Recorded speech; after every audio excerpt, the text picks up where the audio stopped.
So I got a new exhaust on my truck. It's a Flowmaster 40 with turn downs. We'll do some revs real quick.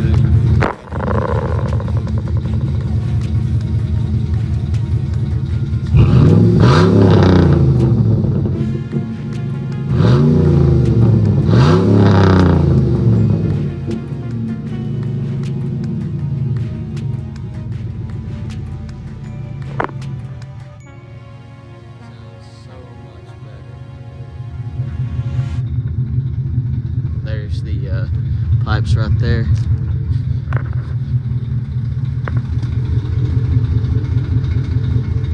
Yeah, that's it.